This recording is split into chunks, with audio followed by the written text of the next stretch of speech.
ขณะนี้ท่านกำลังฟังสถานีวิทยุกระจายเสียง FM 104.5 เมกะเฮิรตซ์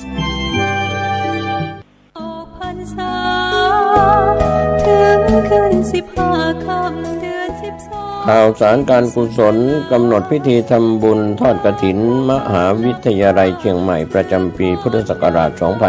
2566 ตรงกับวันเสาร์ที่ 25 พฤศจิกายน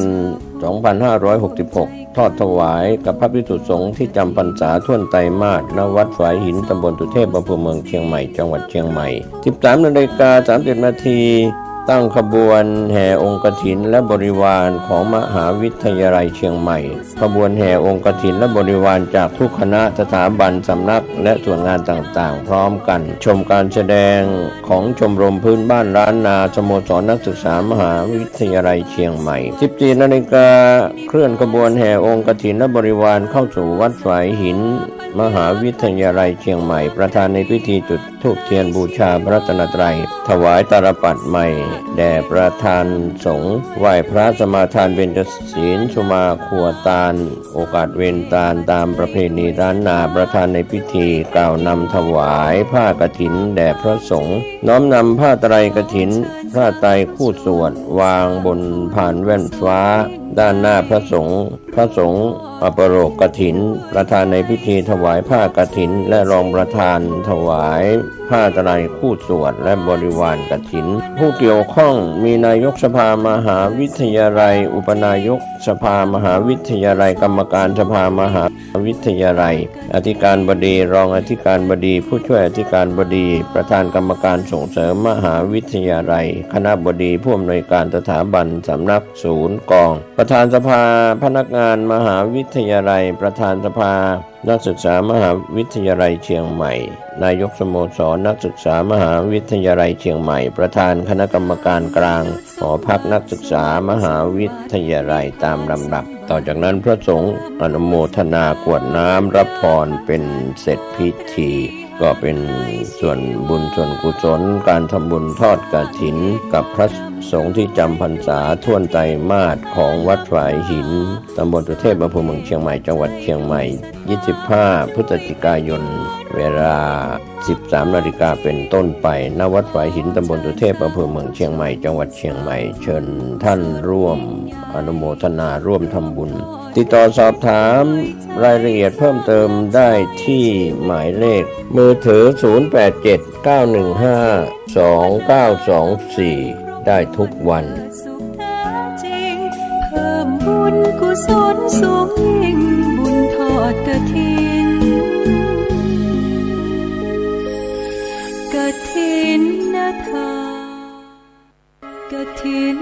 ทานคือสังฆทานบุญทานยิ่งข่าวสารเพื่อการประชาสัมพันธ์ขอเชิญร่วมทำบุญทอดกฐินสามัคคีทอดถวายณวัดเชตวันถนนท่าแพตำบลช้างม้อยอำเภอเมืองเชียงใหม่จังหวัดเชียงใหม่ตรงกับวันเสาร์ที่ 25 พฤศจิกายน พุทธศักราช 2566 มีพระเดชพระคุณพระเทพมังคลาจารย์สมานกิติโสพโนเจ้าคณะจังหวัดเชียงใหม่เป็นประธานฝ่ายสงฆ์พร้อมคณะศรัทธาของวัดเชตวันศิษยานุศิษย์และประชาชนอำเภอเมืองเชียงใหม่ร่วมกันเป็นเจ้าภาพเวลา 8:30 น.พิธีอัญเชิญพระไตรปิฎกสู่วัดเชตวัน 9 นาฬิกาประธานในพิธีจุดธูปเทียนบูชาพระรัตนตรัยบูชาพระไตรปิฎกประธานฝ่ายสงฆ์กล่าวอธิบายความเป็นมาของพระไตรปิฎกและอานิสงส์การสาธยายพระไตรปิฎกเริ่มสาธยายพระไตรปิฎกบทธรรมจักรปวัตตนสูตรสรุปและแปลบทสาธยายโดยคณะสงฆ์เวลา 10 นาฬิกาทอดกฐินพระสงฆ์กล่าวนำถวายกฐินประธานในพิธีถวายผ้าถวายกฐินพระสงฆ์รับผ้ากฐินและให้พรเวลา 10:45 น.พิธีจุดผางประทีปคณะสงฆ์นำสวดบทอิติปิโส3 จบและนำกล่าวคำบูชาผางประทีปถวายเป็นพุทธบูชาพระเจดีย์3 องค์กล่าวคำแผ่เมตตามี การแสดงฟ้อนม่านมุ้ยเชียงตาถวายเป็นพุทธบูชาเสร็จพิธีเวลา 11:30 น.ถวายภัตตาหารเพลแด่พระสงฆ์สามเณรท่านที่จะร่วมทำบุญผ่านบัญชีธนาคารกรุงไทยชื่อบัญชีนาง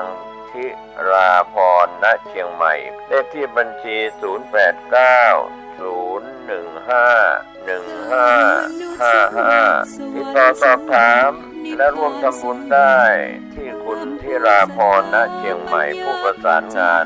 มือถือ 094-528-9593 ก็เป็นงานบุญงานกุศลในการทำบุญทอดกฐินสามัคคีและสาธยายพระไตรปิฎกก็ขอเชิญชวนท่านสาธุชนทั้งหลายร่วมงานนี้โดยพร้อมเพรียงกันเชิญสาธุชนสร้างบุญกุศลยิ่งใหญ่ร่วมทอดกฐินด้วยใจท่านกำลังติดตามรับฟังสถานีวิทยุกระจายเสียงพระพุทธศาสนาแห่งชาติและสังคมคลื่นเพื่อการศึกษาพระพุทธศาสนาและวัฒนธรรม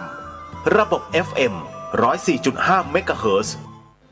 รายการต่อไปเป็นรายการคดีโลกคดีธรรมใช้ในโทรศัพท์มือถือ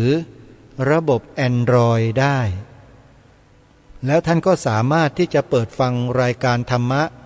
จากสถานีวิทยุพระพุทธศาสนาแห่งชาติคลื่นต่างๆซึ่งมีจำนวนถึง45 สถานีทั่วไทยได้อย่างอิสระตลอด24 ชั่วโมงรายการคดีโลกคดีธรรมเป็นหนึ่งในเนื้อหาสาระทางแอปพลิเคชันนี้เพราะออกอากาศผ่านสถานีวิทยุต่างๆเช่นวัดหนองกายวัดฝายหินวัดศรีอุดมวงศ์วัดป่าจริยธรรมวัดอารามมงคลวัดสวนป่าดอนยานางวัดบ้านปลาคูนวัดสามชุกเป็นต้นซึ่งมีอยู่ในแอปพลิเคชันนี้และในแต่ละสถานีนำรายการคดีโลกคดีธรรมออกอากาศต่างเวลากันถึง6 เวลานั่นก็หมายความว่าในวันหนึ่งรายการคดีโลกคดีธรรมนั้นออกอากาศวันละ6 เวลาท่านสามารถเลือกรับฟังตามเวลาต่างๆได้เวลา 9 นาฬิกาสามารถรับฟังได้ที่สถานีวิทยุวัดหนองกายวัดอารามมงคลวัดสามชุก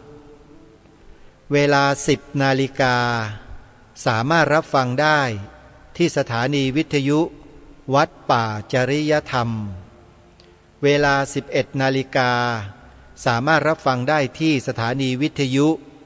วัดฝายหินเวลา 13 นาฬิกาสามารถรับฟังได้ที่สถานีวิทยุวัดบ้านปลาคูนเวลา 20 นาฬิกาสามารถรับฟังได้ที่สถานีวิทยุวัดสามชุกและเวลา 1 นาฬิกาสามารถรับฟังได้ที่สถานีวิทยุวัดฝายหินนี่คือช่องทางการรับฟังรายการคดีโลกคดีธรรมทางแอปพลิเคชันวิทยุพุทธศาสนาทั่วไทยและท่านยังสามารถรับฟังทาง YouTube ถ่ายทอดสดทางช่องวัดฝายหินได้อีกด้วยในเวลา 11 นาฬิกาหรือฟังย้อนหลังในช่อง YouTube ของวัดฝายหินได้สาธุชนผู้ฟังทุกท่านรายการคดีโลกคดีธรรมกำลังนำเสนอผลงานทางวิชาการการศึกษาพระปริยัติศาสตร์นานาชาติซึ่งเป็นการศึกษาการเรียนการสอนพระบาลีโดยเฉพาะให้กับท่านผู้ฟังที่มีความสนใจได้ติดตามรับฟังศึกษาเรียนรู้ไปพร้อมๆกับพระสงฆ์ที่เป็นครู เป็นอาจารย์สอนบาลีอยู่ในต่างประเทศเช่นประเทศศรีลังกาประเทศพม่าประเทศกัมพูชาเป็นต้นตลอดจนถึงประเทศไทยของเราด้วยเมื่อวานนี้ทางรายการเข้าใจผิดจึงขอแก้ข้อผิดให้กับท่านผู้ฟังสักเล็กน้อยเมื่อวานนี้บอกกับท่านผู้ฟังไปว่าในช่วงของการนำเสนอคลิปเสียงงานทางวิชาการช่วงบ่ายของวันที่14ตุลาคมเป็นช่วงสุดท้ายนั้นจริงๆแล้วไม่ใช่ฮะเป็นช่วงพักครึ่งหรือพักเบรกนะช่วงพักช่วงเขาเรียกพักช่วงแล้วก็กลับเข้ามาสัมมนากันต่อวิทยากรก็ชุดเดิมนะชุดเดิมยังคงเป็นพระภิกษุสงฆ์ชาวพม่าและก็จะเป็นรูปต่อไปซึ่งมีทั้งหมด6รูปที่มาในงานนี้นะเราฟังไปได้แค่3รูปเท่านั้นยังเหลืออีก3รูปเดี๋ยววันนี้เรามาฟังกันให้จุใจเลยจนกระทั่งหมดเวลาของรายการแต่ก็อย่าลืมนะท่านผู้ฟังว่างานบุญกฐินที่กำลังจะมาถึงอีกไม่กี่วันข้างหน้านี้นั่นก็คือบุญกฐินของวัดฝายหินมหาวิทยาลัยเชียงใหม่เป็นเจ้าภาพนำผ้ากฐินมาถวายวัดฝายหินทุกปีตลอดจนถึงญาติโยมพุทธบริษัทโดยทั่วไปที่เข้ามามีส่วนร่วมช่วยกันถวายผ้ากฐินก็สามารถทำได้เพราะฉะนั้นจึงขอโอกาสเรียนเชิญเจริญพรญาติโยมสาธุชนชาวเชียงใหม่ทุกท่านทุกคนโยมมาช่วยกันสนับสนุนส่งเสริมงานเผยแผ่พระพุทธศาสนาให้กับวัดฝายหินกันนะวัดฝายหินจะจัดถวายผ้ากฐินกันในวันเสาร์ที่25พฤศจิกายนวันเสาร์ที่25พฤศจิกายนมหาวิทยาลัยเชียงใหม่พร้อมด้วยญาติโยมบาศกบาสิกานำผ้ากฐินมาถวายพร้อมกันที่วัดฝายหินท่านสาธุชนสามารถโทรศัพท์สอบถามรายละเอียดไปได้ที่เจ้าอาวาสวัดฝายหินพระครูสมุวิสุวัตวรกิจโจหมายเลขโทรศัพท์087 915 2924 087 915 2924นะโทรเข้าไปได้ที่วัดฝายหินสอบถามรายละเอียดเพิ่มเติมได้เลยและในวันเดียวกันนั้นก็มีงานบุญกฐินเกิดขึ้นที่วัดภูจวงอำเภอบ้านไร่จังหวัดอุทัยธานีสาธุชนท่านใดที่จะร่วมบุญกับวัดภูจวงท่านสามารถติดต่อสอบถามรายละเอียดไปได้ที่วัดภูจวงโดยตรงหรือติดต่อผ่านวัดป่าจริยธรรมพระครูจริยสารธรรมซึ่งเป็นลูกศิษย์ของเจ้าอาวาสวัดภูจวงพระมหาลำพันธ์ก็ได้ที่หมายเลขโทรศัพท์083 327 5700และในวันที่26พฤศจิกายนตรงกับวันอาทิตย์ที่สำนักปฏิบัติธรรมไร่ป่านาเราหรือบ้านเราเนี่ยนะของพระอาจารย์พระครูจริยสารธรรมโยมอยู่ที่อำเภอบ้านไร่ซึ่งเป็นสถานที่ปฏิบัติธรรมเป็นสาขาของวัดป่าจริยธรรมเนี่ยก็จะมีการจัดงานในวันที่26พฤศจิกายนวันอาทิตย์นี้ด้วยญาติโยมสาธุชนท่านใดจะร่วมทำบุญสนับสนุนการพัฒนาพื้นที่ของบ้านสำนักปฏิบัติธรรมไร่ป่านาเราของวัดป่าจริยธรรมนะก็ติดต่อไปที่พระครูจริยสารธรรมได้เลยที่หมายเลขโทรศัพท์083 327 5700และต่อเนื่องในวันที่27พฤศจิกายนเป็นวันสุดท้ายของการกฐินแล้ววันสุดท้ายของการกฐินก็หมายถึงว่าในวันที่27พฤศจิกายนเนี้ยต รงกับวันขึ้น15 ค่ำเดือน12เป็นวันถวายผ้ากฐินวันสุดท้ายแล้วหลังจากวันที่27นี้ไปถวายไม่ได้แล้ว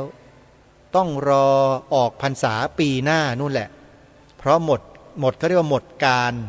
หมดฤดูการถวายผ้ากฐินแล้วเพราะพระพุทธเจ้าทรงอนุญาตให้แค่เดือนเดียวเท่านั้นโยม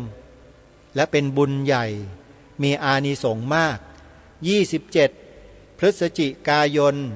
ญาติโยมไปร่วมถวายผ้ากฐินกันนะที่วัดสามชุกอำเภอสามชุกจังหวัดสุพรรณบุรีอาตมาภาพและทีมงานดีทีวีโดยการนำของท่านผอ.ปราโมทย์ก็จะเดินทางไปร่วมกิจกรรมในครั้งนี้ที่วัดสามชุกด้วยขอเรียนเชิญเจริญพรญาติโยมไปร่วมงานกันนะขออนุโมทนาบุญกับทุกท่านนะอย่าลืมไปร่วมบุญกันสำหรับหมายเลขโทรศัพท์ที่ญาติโยมจะโทรเข้าไปร่วมบุญกับทางวัดสามชุกติดต่อไปที่หมายเลข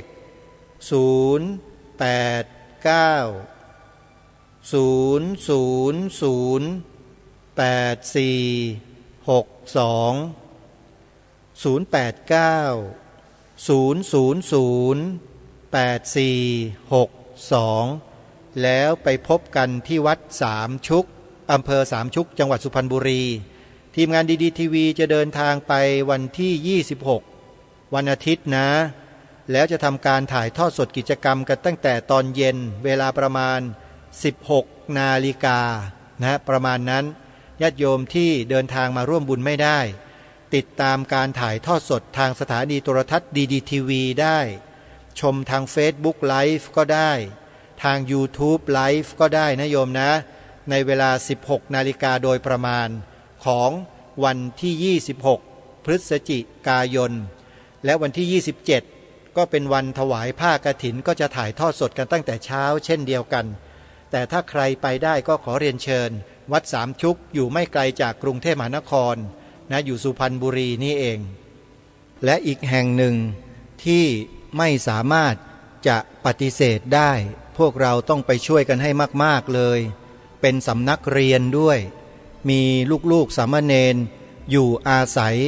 ที่เจ้าอาวาสต้องดูแลรับผิดชอบกันเป็นจำนวนมากด้วยนั่นก็คือ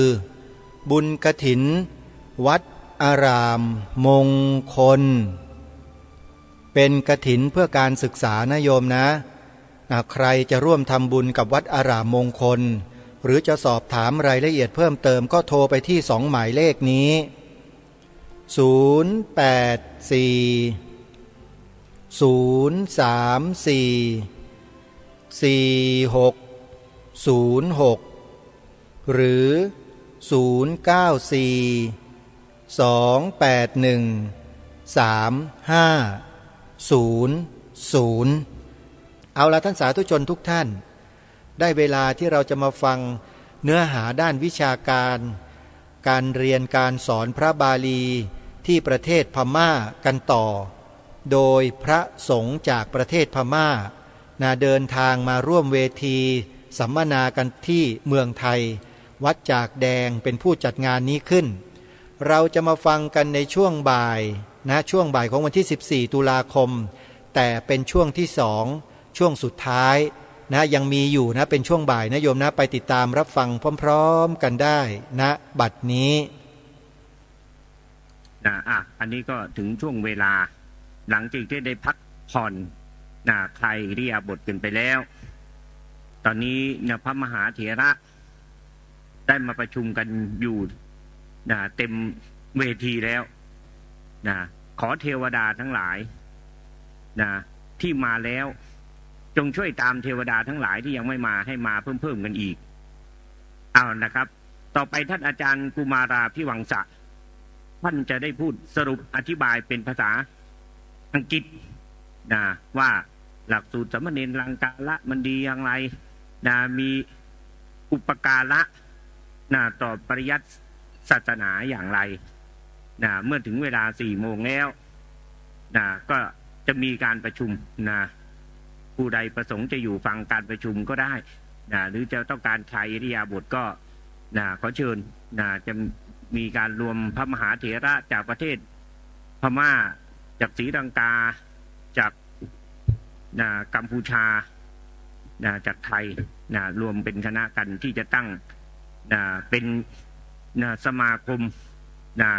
การสอบการเรียนการศึกษาสามเณรลังกาละขึ้นเป็น international community ชีวิตเราราคาเป็นเนาะบางทีอิงที่เราไปย่อได้อะไรเราไปย่อได้บีดิ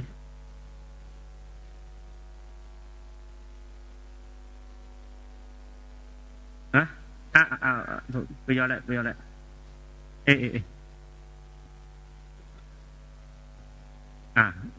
อาจารย์ဆရာတော်တန်ဃာတော်ရှင်သူမြတ်တို့ဖေဟာတပည့်တော်တို့မြန်မာနိုင်ငံမှာတန်ဖိုးအရှိဆုံးဆောင်းဝဲတစ်ခုပြောပါဆိုရင်တာမဏေကျော်ဆောင်းဖွင့်ပွဲပါဖေဟာท่านอาจารย์เขมิกาลังกาละได้กล่าวขอโอกาสพระมหาเถระที่นั่งประชุมอยู่ที่นี้ใช้เสียงพูดคุยแนะนำเกี่ยวกับเรื่องการเรียนการศึกษาที่ดีมีคุณค่าในประเทศพม่านะครับဘာလို့တန်ဖိုးရှိဆုံးဆောင်းဝဲလို့သတ်မှတ်ရတယ်လဲဆိုရင်မြန်မာနိုင်ငံခုချိန်ထိအောင်သာသနာတော်တည်တံ့ပြန့်ပွားနေရန်တာမဏေတော်ဆောင်းဝဲကအဓိကဖြစ်လို့ပါဗျာตอนนี้ถึงแม้ในประเทศพม่าจะมีการสอบแข่งขันถึงขนาดมีการสอบบาลีอัตถกถาฎีกาที่เป็นหลักสูตรของเมืองสะเทิมอยู่ถึงแม้จะมีการเรียนการศึกษาสอบที่หินที่สุดในโลกคือการสอบท่องพระไตรปิฎกและเขียนอธิบายบาลีอัตถกถาฎีกาที่อยู่ในพระไตรปิฎกก็จริงแต่ว่าการเรียนการศึกษาที่เป็นพื้นฐานให้นักเรียนนักศึกษาสามารถที่จะเข้าไปเรียนไปศึกษาในระดับของพระไตรปิฎกได้อย่างสะดวกก็มีแต่หลักสูตรสามเณรลังกาละนั่นแหละเป็นหลักမြန်မာနိုင်ငံမှာတန်ခါအများဆုံးကျောင်းတိုက်တွေမှာတာမဏေတော်ဆောင်းပွဲချပေးတဲ့ကျောင်းတိုက်ကြီးပါပဲဖေဟာและสถานที่เรียนที่ศึกษาในประเทศพม่าที่มีสามเณรอยู่มากที่สุดก็คือเป็นวัดหรือสถานที่เรียนที่มีหลักสูตรสามเณรลังกาละเนี่ยแหละကိုရင်ဘဝနဲ့ဝိနည်း၅ကျမ်းအင်္ဂုတ္တဆရကျမ်းဓမ္မပဒအထာဂရနှစ်လုံးသင်ယူရတဲ့အတွက်အဲ့ဒီကိုရင်တစ်ပါးကစာပေပရိယအခြေခံကောင်းပြီးတော့အထက်ဓမ္မစီယစာမေးပွဲပဲဖြည့်ဖြည့်အဘိဝန္တာစာမေးပွဲပဲဖြည့်ဖြည့်တိပဋိကစာမေးပွဲပဲဖြည့်ဖြည့်တက္ကရဝဲတက်တဲ့မြန်မာနိုင်ငံမှာသာနာမှာထိတ်တန့်ရောက်နေတဲ့ပုဂ္ဂိုလ်တွေတာမဏေတော်ဆောင်းပွဲအောင်မြင်တဲ့ပုဂ္ဂိုလ်တွေရှိပါပဲဗျာเมื่อนักเรียนที่เป็นสามเณรสามารถที่จะเรียนศึกษาจบหลักสูตรสามเณรลังกาละในส่วนของอังคุตรนิกายบาลีวินัยปิฎกบาลีและธรรมปทอัตถกถาโดยอาศัยหลักการอธิบายเสริมเพิ่มเติมจากคัมภีร์ไวยากรณ์ใหญ่และคัมภีร์อภิธรรมมัทธสังหะสามเณรเหล่านั้นก็จะเป็นสามเณรที่มีคุณภาพเป็นสามเณรที่มีความรู้ความสามารถที่จะเรียนในระดับชั้นสูงที่ยากในประเทศพม่าที่จะมีไม่ว่าจะเป็นการเรียนการศึกษาของรัฐบาลจนจบถึงชั้นธรรมาจริยะก็ดีการเรียนการศึกษาในระดับชั้นอภิวังสะก็ดีการเรียนการศึกษาในระดับการท่องสาธยายพระไตรปิฎกก็ดีล้วนแต่เป็นสิ่งที่บุคคลที่เรียนจบมาแล้วสามารถที่จะทำได้โดยสะดวกဘုရားတို့မြန်မာနိုင်ငံကကြွလာတဲ့ရဟန်းတော်ရဲ့စန္ဒကထိုင်းနိုင်ငံမှာလည်းတာမဏေတော်ဆောင်းပွဲတစ်ခုဖြစ်စေခြင်းနဲ့စန္ဒအင်မတန်မှအားကြီးပါတယ်ဘုရားและในครั้งนี้ที่ท่านทั้งหลายสามารถที่จะเดินทางมาในสถานที่นี้ได้โดยง่ายทั้งที่เป็นภายในพรรษาก็เพราะว่าท่านมาด้วยฉันทะ อย่างหนึ่งก็คือต้องการให้หลักสูตรการเรียนการศึกษาการสอบสามเณรลังกาละมีเกิดขึ้นในประเทศไทยเมื่อท่านนำเหตุผลอันนี้ไปขออนุญาตกับหลวงพ่อผู้ทรงพระไตรปิฎกท่านก็อนุญาตในทันทีเลยไม่มีถามถึงคำอื่นเลยเพราะฉะนั้นพวกท่านทั้งหลายที่มากันในที่นี้ล้วนจะมีฉันทะมีความปรารถนาเป็นอย่างยิ่งว่าอยากให้การเรียนการศึกษาในระดับของสมณเณรลังกาละเกิดขึ้นในประเทศที่เป็นนิกายเถรวาทที่มีพระภิกษุสมณเณรสนใจเรื่องการเรียนการศึกษาในส่วนของพระอภิธรรมและในส่วนของไวยากรณ์ใหญ่ที่มีอยู่แล้วไอ้နိုင်ငံမှာတာမဏေကျော်စာမေးပွဲဆရာတကညီညွတ်ဆောင်နဲ့ကြိုးစားရင်လုံးဝမဟုတ်ချဖြစ်နိုင်ပါတယ်ဗျာสิ่งที่เราตั้งใจแล้วจะเป็นพระเถระที่เห็นความสำคัญในเรื่องนี้ก็ดีญาติโยมทั้งหลายที่เห็นความสำคัญในเรื่องนี้แล้วให้การอุปถัมภ์ก็ดีเมื่อรวมเป็นน้ำหนึ่งใจเดียวกันแล้วสมัคคานังตะโปสุขโขตบะความเพียรของบุคคลที่เป็นบรรพชิตและคฤหัสถ์ทั้งหลายที่มีความสมัครสมานสามัคคีมีกายสามัคคีมีวาจาสามัคคีมีจิตสามัคคีกันแล้วความสะดวกความราบรื่นความสำเร็จย่อมเกิดขึ้นได้โดยไม่ยากထိုင်းနိုင်ငံတန်ဃာတော်များရဲ့ခြေတော်ဆုံးကိုဥခတ်၍ဖျားတပြီးတော့နောက်ဆုံးအနေနဲ့လျှောက်ထားလိုပါတယ်ဖေဟာထိုင်းနိုင်ငံတန်ဃာတော်များအနေနဲ့တာမဏေကျော်ဆောင်ပွဲကျင်းပဖို့ဝိုင်းဝန်းကူညီကြဖို့ဝိုင်းဝန်းအားပေးကြဖို့ရှင်ဖျားတို့ရဲ့တပည့်တွေရှင်ဖျားတို့ရဲ့တန်ငယ်ချင်းတွေတာမဏေကျော်ဆောင်ပွဲဝင်နိုင်မှုဆိုင်ရာရှင်ဖျားတို့ထိုင်းရန်နေညီညွတ်စွာနဲ့တိုင်ပင်ပြီးအားပေးလိုက်ရင်ထိုင်းနိုင်ငံမှာတာမဏေကျော်ဆောင်ပွဲဖြစ်မယ်ဆိုတာဖျားရီတို့လုံးဝမဟုတ်ချယုံကြည်ပါကြောင်းအားပေးကိုလည်းအထူးအားဖြင့်လျှောက်ထားပါကြောင်းတာမဏေကျော်ဆောင်ပွဲဖြစ်ဖို့နှစ်နည်းရှိပါတယ်ဗျာပထမနည်းကတော့ဒီနိုင်ငံမှာပဲတာမဏေကျော်ဆောင်ပွဲတွေပို့ချကျင်းပပြီးတော့ဖြစ်နိုင်တဲ့တနည်းနောက်တနည်းကတော့ဒါဖျားရီရဲ့အကြံပေးချက်ပါဗျာရှင်ဖျားတို့ရဲ့တပည့်တွေမြန်မာနိုင်ငံပို့ပြီးတော့တာမဏေဆိုင်ရာစာပေများသင်ယူပြီးတော့ထိုင်းနိုင်ငံမှာပြန်လည်ပို့ချမယ်ဆိုရင်လည်းဖြစ်နိုင်မှာကြောင်းဖျားရီတော်ခြေတော်အစုံဥခ၍ရိုသေလေးမြစွာလျှောက်ထားရင်ဖျားရီရဲ့လျှောက်ထားချက်ကိုဏီကုံချိုးအပ်ပါသည်တန်ဃာတော်ရှင်သူများတို့ဖျားสาธุสาธุสาธุท่านทั้งหลายที่มากันในสถานที่นี้ที่อยู่บนเวทีนี้ท่านบอกว่าถ้าหัวใจมันมี4ห้องแล้วเราก็ของท่านทั้ง4ห้องหัวใจปรารถนาเป็นอย่างยิ่งด้วยฉันทะที่มีกำลังที่อยากให้ประเทศไทยมีการเรียนการศึกษาและการสอบในหลักสูตรสามเณรลังกาละเพื่อเป็นเหตุแห่งความเจริญของพระพุทธศาสนานิกายเถรวาทเพราะว่ามันเป็นหน้าที่ของพระมหาเถระทั้งหลายที่เราจะสังเกตได้ว่าเวลาเราไปเห็นที่เสาอโศกจะมีรูปของวัวเอารูปวัวไปวางไว้ทำไมบนเสาอโศกความหมายก็คือต้องการที่จะประกาศถึงหน้าที่ของพระสังฆรัตนะว่าวัวตัวหนึ่งเนี่ยสามารถที่จะลากเอาภาระจากที่หนึ่งไปสู่อีกที่หนึ่งได้ฉันใดการสืบต่องานพระพุทธศาสนาไปจนถึง 5,000 ปีนั้นต้องอาศัยการช่วยเหลือกันของบรรพชิตและคฤหัสถ์ที่สำคัญก็คือพระเจ้าพระสงฆ์ที่จะต้องเอาหน้าที่ธุระการงานในพระศาสนาคือคันธะธุระและวิปัสสนาธุระเพื่อที่จะนำศาสนาสืบต่อจากรุ่นหนึ่งไปสู่ต่ออีกรุ่นหนึ่งให้ไปเรื่อยๆจนถึง 5,000 ปีเพราะฉะนั้นเมื่อนึกถึงความเจริญของพระศาสนาแล้วท่านมีความปรารถนาอย่างแรงกล้าขอให้บุคคลผู้มีบุญทั้งหลายที่อยู่ในสถานที่นี้ไม่ว่าจะเป็นบรรพชิตและคฤหัสถ์ขอให้ร่วมแรงร่วมใจกันเป็นอันหนึ่งเป็นอันเดียวกันเพื่อที่จะทำเหตุแห่งความเจริญของพระศาสนานั้นให้เกิดขึ้นในประเทศไทยนี้สา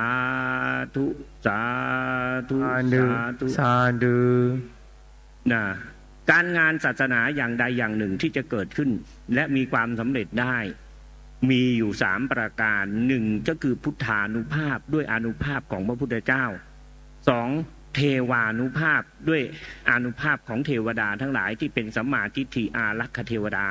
เป็นต้น3จิตตาธิษฐานด้วยสามารถเห็นการตั้งจิตอธิษฐานของบุคคลผู้มีความสมานสามัคคีกันมีความสัมมาทิฏฐิมีความเห็นเป็นไปในทำนองเดียวกันการงานนี้จึงจะสำเร็จได้ต่อไปนี้ผู้ใดผู้หนึ่งต้องการจะถามคำถามเกี่ยวกับเรื่องการเรียนการศึกษาที่พระเถระพม่าผู้ทรงคุณวุฒิผู้ทรงพระสูตรผู้ทรงอาคมมาอยู่ณสถานที่นี้แล้วผู้ใดประสงค์จะถามขอเชิญออกมาเลยช่วงนี้เหลืออีกประมาณ20 นาทีมีเวลานะครับขอเชิญนะครับถ้าไม่มีเราจะนั่งสมาธิกัน20 นาทีนะครับทำจิตใจให้ปลอดโปร่งสมาธิงภิกขเวภาเวทะสมาหิโตภิกขเวภิกขุยถาภูตังปชานาติกินจิยถาภูตังปชานาติอีทังทุกขันติยถาภูตังปชานาติอายังทุกขสมุทโยติยถาภูตังปชานาติอายังทุกขนิโรโธติยถาภูตังปชานาติอายังทุกขนิโรธคามินีปฏิปทาติยถาภูตังปชานาติก็นะครับเพื่อให้บุญกุศลเราเกิดขึ้นนะครับเรามาในที่นี้แล้วหลวงพ่อที่ท่านมาตั้งสำนักเรียนในที่นี้หลวงพ่อสมุนท่านมีความตั้งใจมุ่งมั่นในงานปริยัติศาสนาอยากให้ที่นี้เป็นสถานที่เจริญรุ่งเรืองแห่งปริยัติศาสนาเพราะฉะนั้นตอนนี้เวลายังเหลือแล้วเราก็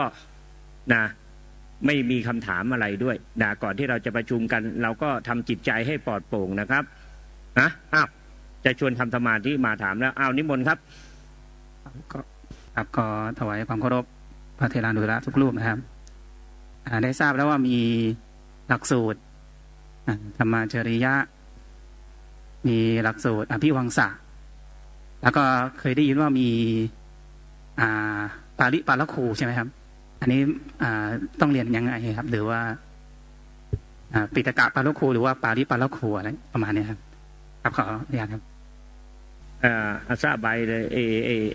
เปียวทาเดปาริปาลคูริชีเดอภิวังสะริชีเดปิฎกตยะปาลคูริชีเดดีสามเมป่วยทุเบโลจาติงซีเมียนซีกังเบโลติงยะตะเลเนี่ยอโตเจนชดเนี่ยเปียวเปียวอกพยา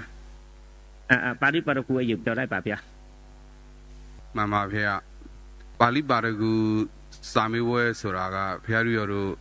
နိုင်ငံတော်အစိုးရကနေပြီးတော့ဦးစီးကျင်းပတဲ့စာမေးပွဲဖြစ်ပါတယ်ဖေ။โซยาจิปะเปเลยเนาะကျင်းပဘူးเรื่องของการเรียนปาริปาลคูนั้นเป็นหลักสูตรเพื่อความแตกฉานเข้าใจดีในคัมภีร์บาลีเป็นหลักสูตรที่รัฐบาลก่อตั้งขึ้นให้พระเถระที่เรียนจบหลักสูตรนี้มาเนี่ยเคยได้ยินนะว่าท่านจะให้สัมมาเนรเนี่ยเลยสัมมาเนรทำอะไรกันอยู่เหตุการณ์นี้เกิดขึ้นที่วัดท่ามะโอสัมมาเนรบอกแปลธรรมบทครับอาจารย์รูปนั้นบอกว่าสัมมาเนรลองอ่านไปให้จบหน้าสิสัมมาเนรอ่านจบหน้าปุ๊บท่านก็สวดบาลีที่สัมมาเนรอ่านจบให้ฟังท่านบอกว่าถ้าผิดแล้วเอามีดมาตัดคอท่านเลยทำไมท่านถึงจะเก่งกล้าสามารถถึงขนาดนั้นมันเป็นด้วยเหตุที่ว่าท่านเรียนปาริปาลคูมาท่านที่ได้มีความแตกฉานเข้าใจดีในคำในพระบาลีถึงขนาดนั้นคู่ชีเดียวเนาะเปรียบแบบคู่ต้องคู่ชีပြောတော့ပါဠိပါရဂူစာမေးပွဲဆိုပြီးတော့စာမေးပွဲ3ခုရှိပါတယ်ခင်ဗျာဝိနည်းပိဋကအတွက်ပါစိတ်တရားတိပါဠိတော်ပေါ့ပါစိတ်မဟာဝါစုလဝါပရိဝါပါဠိတော်၄ခု၎င်းရဲ့အဖွင့်အထာဂရတိကယောဇနာအဲ့ဒီအရာတွေကိုပြဋ္ဌာန်းပြီးတော့ပါဠိလိုမေးခွန်းလဲပါဠိလိုမေးပါတယ်ဖြေတာလဲပါဠိလိုဖြေရပါတယ်ခင်ဗျာในสมัยปัจจุบันนี้การสอบปาริปาลคูจะเหลืออยู่3คัมภีร์1ก็คือวินิยปาริปาลคูหนังสือที่จะใช้เรียนใช้ศึกษาและใช้สอบนั้นก็คือตั้งแต่ นะวินัยบาลีนะวินัยบาลีในส่วนของปาจิตติยาธินะในภิกขุวิพังภิกขุณีวิพังนะไปถึงคัมภีร์มหาวรรคจุรวรรคและคัมภีร์ปริวารอาศัยคำอธิบายที่มีอยู่ในบาลีอัตถกถาฎีกาโยชนาทั้งหมดคำถามก็ถามเป็นภาษาบาลีตอบก็ตอบเป็นภาษาบาลีในส่วนของဝိနည်းပိဋကအတွက်ပါစိတ်တရားဒီပါဠိတော်ထာဂရတိကဒါကိုပါဠိလိုမေးခွန်းမေးပြီးတော့ပါဠိလိုဖြေရပါတယ်ဗျာအောင်မှတ်ကတော့အကျဉ်းပြင်း80%သတ်မှတ်ပါတယ်ဗျာการเรียนการศึกษานี้ถือว่าเป็นการเรียนยากเพราะว่าถามเขาก็จะถามเป็นภาษาบาลีตอบก็จะตอบเป็นภาษาบาลีนะเพราะฉะนั้นนักเรียนนักศึกษาที่ไม่คล่องภาษาบาลีจริงๆแล้วก็สอบผ่านยากนะครับแล้วก็เวลาสอบนี้เนื่องจากมันยากมากเอาคะแนนแค่ 20% เท่านั้นเองนะครับဒုတိယတော့ဘုရားတို့သုတ်တံပိဋကထဲကနေပြီးတော့သုတ်မဟာဝါသုတ်ပါထေယပါဠိတော်ထာဂရတိကာတွေကိုပြဋ္ဌာန်းကျမ်းစာပြသတ်မှတ်ပြီးတော့ပါဠိလိုမေးပါဠိလိုဖြေတဲ့စာမေးပွဲပါပဲဗျာในคัมภีร์ที่2ก็คือเป็นสุตตะวินิยะสุตตันตวินิปาริปารคูก็จะมีคัมภีร์ทีฆนิกายปาฐิกวรรคและคัมภีร์มหาวรรคบาลีอัตถกถาฎีกาถามก็จะถามเป็นภาษาบาลีตอบก็จะต้องตอบเป็นภาษาบาลีเหมือนกันတတိယကတော့အဘိဓမ္မာပိဋကအတွက်ဝိပင်္ဂါတိပါဠိတော်ထာဂရတိကာတွေ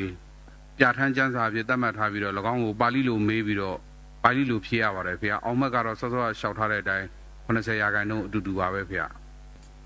ฟังพลาดไปนิดนึงนะครับอักขรวิปัตติยังหิอัฏฐสาทุนยตาโหติเป็นความจริงว่าเมื่ออักขรวิบัติแล้วด้วยสามารถแห่งการเขียนหรือด้วยสามารถแห่งการฟังเนื้อความก็จะถูกถือเอาผิดพลาดนะครับตะกี้ที่ผมบอกว่า20%เนี่ยฟังผิดนะครับฟังหายไป50นะครับจริงๆแล้ว70%นะครับแหมถามเป็นภาษาบาลีตอบเป็นภาษาบาลียังจะเอาคะแนนต้อง70%นี่อยากให้นักเรียนสอบผ่านหรือสอบตกเนี่ยอันนี้ก็คือเป็นคำถามไม่ต้องการคำตอบนะครับในคัมภีร์ที่3คืออภิธรรมปาริปารคูอภิธรรมปิฎกะปาริปารคูก็จะเน้นตั้งแต่คัมภีร์วิพังค์เป็นต้นไปนะครับบาลีอัตถกถาฎีกามีการถามเป็นภาษาบาลีตอบเป็นภาษาบาลีเหมือนกันยังโนกาปฏิสัมมิธาแมกเลยชื่อเดี๋ยวเนาะเมื่อก่อนนี้เนี่ยจะมีการสอบอีกคัมภีร์หนึ่งเรียกว่าปฏิสัมมิธามัคคะปาริปารคูแต่ปัจจุบันพระเถระเห็นว่า3อันก็พอแล้ววินิยปิฎกะปาริปารคูสุตตันตปาปิฎกะปาริปารคูอภิธรรมปิฎกะปาริปารคูก็มีอยู่3อันเนี่ยนะครับဒီပါဠိပါရဂုစာမေးပွဲရဲ့အဓိကရွေချက်ကတော့ပိဋကစာပေကျွမ်းကျင်ဖို့နဲ့ပါဠိစာပေကျွမ်းကျင်မှုရွေချက်2ခုနဲ့စာမေးပွဲတွေကျင်းပအဖြစ်ဆိုကြတာဖြစ်ပါတယ်ဗျာนะครับความตั้งใจของการเรียนการศึกษาให้ประสงค์จะให้นักเรียนนักศึกษาเนี่ยเก่งภาษาบาลีจริงๆแล้วอาจารย์ที่จบปาริปารคูเมื่ออยู่ที่วัด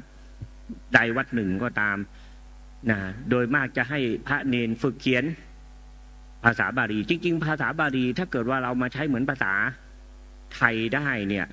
ฝึกเหมือนพูดภาษาไทยจริงอยู่ว่าคำทันสมัยเนื่องจากไม่มีการพัฒนามาตั้งแต่สมัย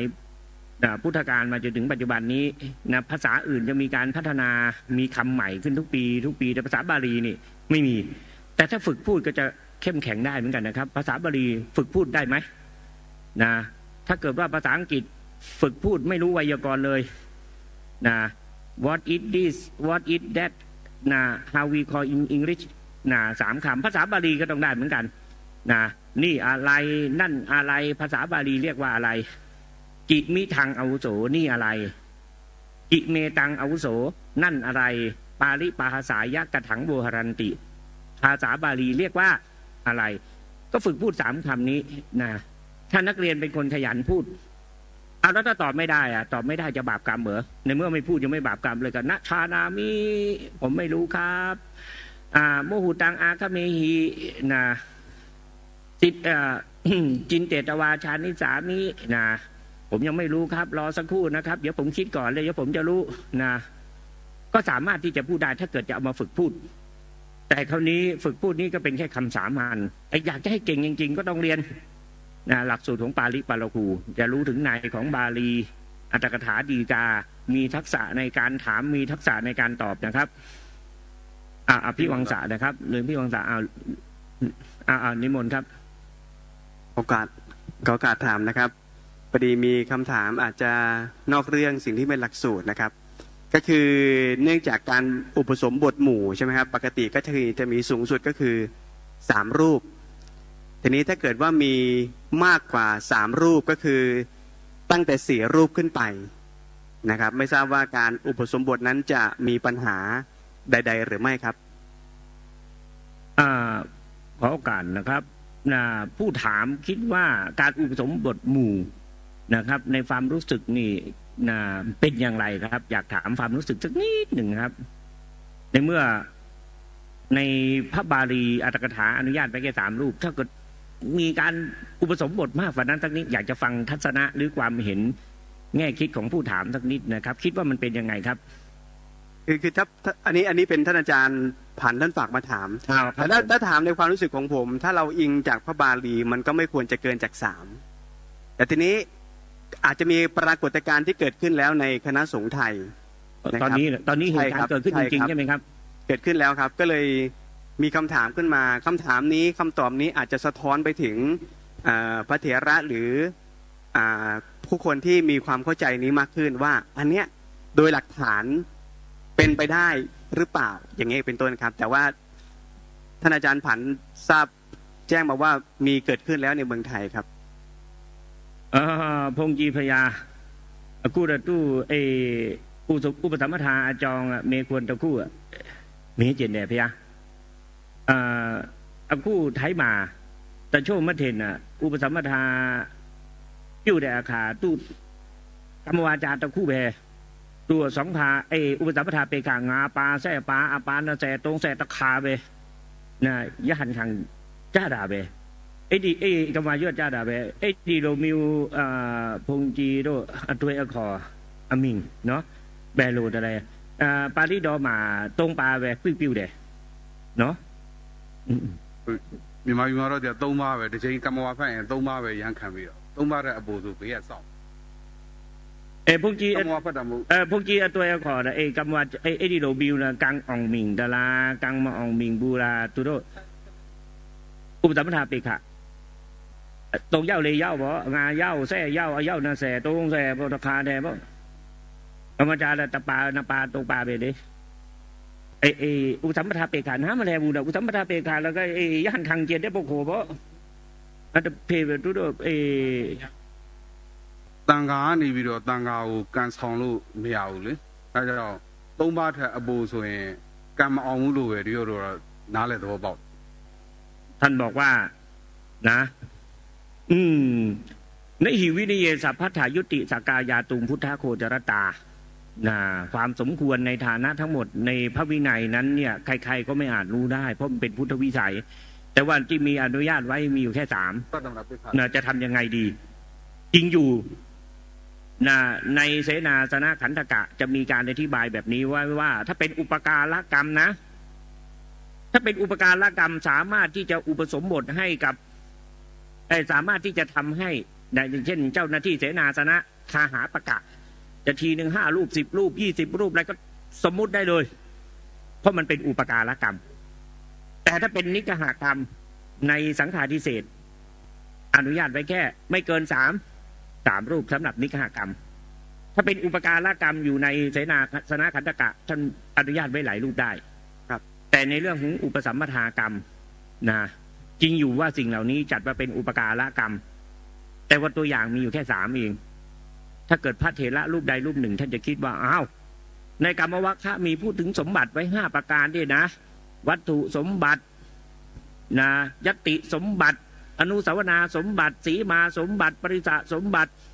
วัตถุสมบัติที่เขาพูดไว้เขาก็พูดไว้แค่นี้เองนี่นะ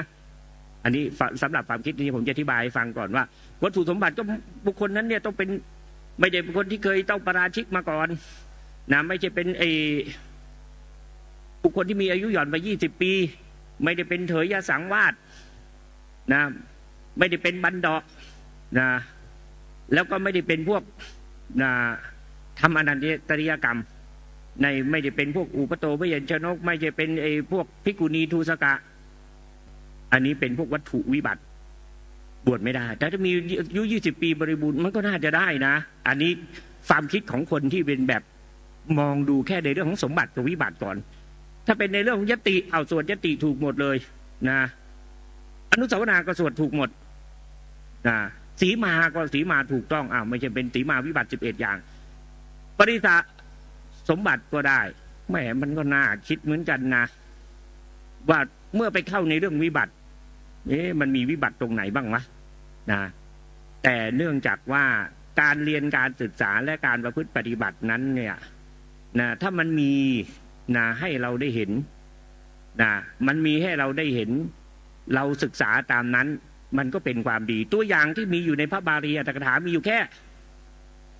3นะแต่เราอยากจะทำเยอะจะทำไมเขานี่ในเรื่องถึงฐานะของพระวินัยแล้วเนี่ยนะจะต้องวินิจฉัยเราต้องปิดช่องนะในฐานะที่หนักและเบาเราต้องตั้งอยู่ในฐานะที่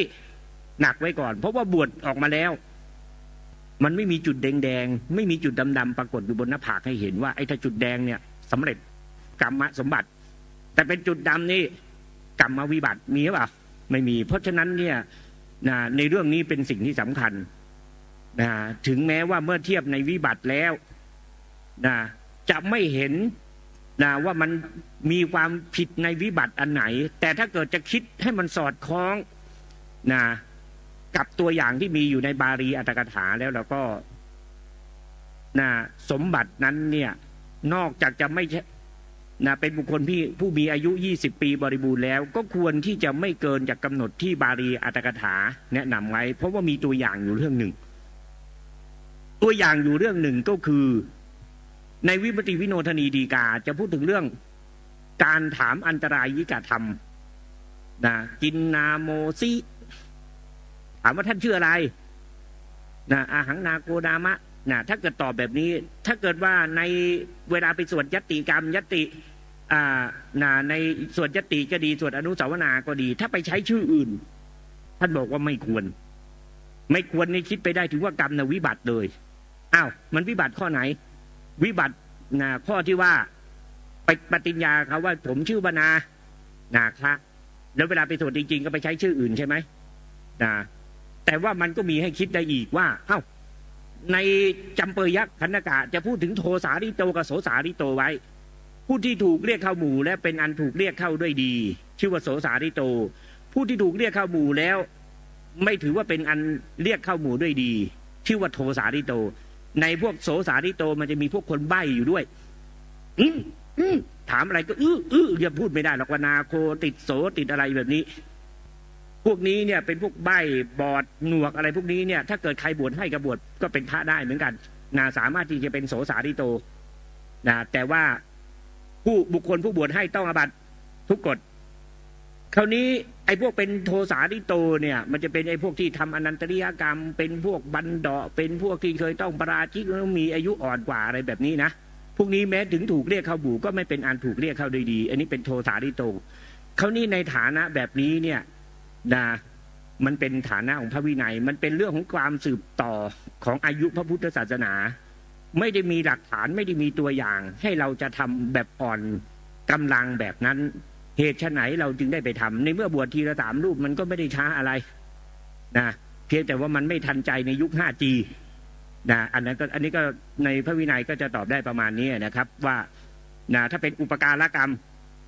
อันนี้ท่านพูดถึงพระภิกษุนะตัวอย่างมีเฉพาะพระภิกษุไม่มีแบบอุปสัมปทาเปกขะมากกว่า3 รูปกี่รูปก็ได้ถ้าเป็นอุปการกรรมกี่รูปก็ได้นะครับแต่ถ้าเป็นนิกหากรรมต้องไม่เกิน3พวกนิกหากรรมก็เช่นยกวัดทำตัชนียกรรมนิยสกรรมปฏิสารณียกรรมอย่างนี้นะครับปภาชนียกรรมทำได้ไม่เกิน3 รูปน้ามากกว่าน้ามามหาเถระไม่ยอมนี่พูดถึงตัวอย่างที่เคยเกิดขึ้นในประเทศพม่าบ้างในประเทศพม่าก็เคยมีเหมือนกันนะครับ บวชถึง30 รูป40 รูปนะตอนหลังพระมหาเถระได้ประชุมกันแล้วก็วินิจฉัยนะคิดว่าการทำเช่นนั้นเป็นสิ่งที่ไม่ถูกต้องนะไม่ควรแก่พระวินัยนะครับแล้วก็ไม่อนุญาตให้ทำนะอันนี้มีตัวอย่างแบบนี้นะครับ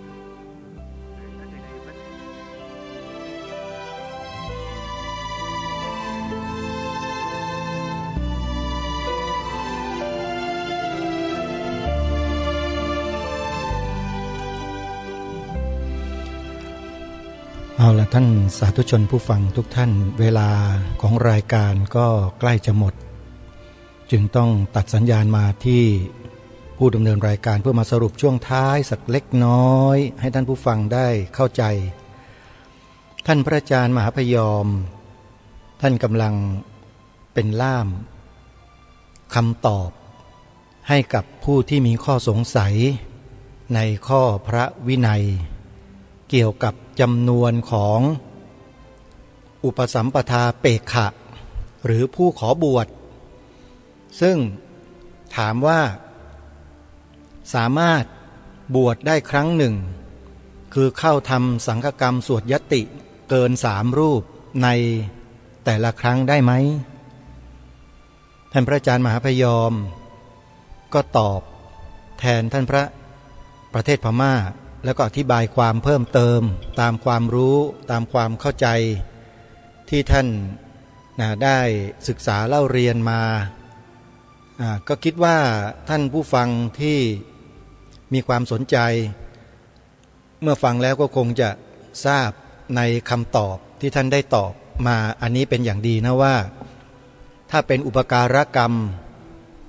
ท่านบอกว่าสามารถอุปสมบทได้หรือสวดยติได้ครั้งละหลายๆรูปแต่ถ้าเป็นนิคหกรรมเป็นบทลงโทษอะไรเนี่ยก็สวดได้ครั้งละ3 รูปเท่านั้นเดี๋ยววันพรุ่งนี้เรามาฟังซ้ำกันต่อสักนิดหนึ่งก็ได้นะฮะเพื่อความเข้าใจตรงกันจะย้อนกลับไปให้เราฟังกันอีกครั้งหนึ่ง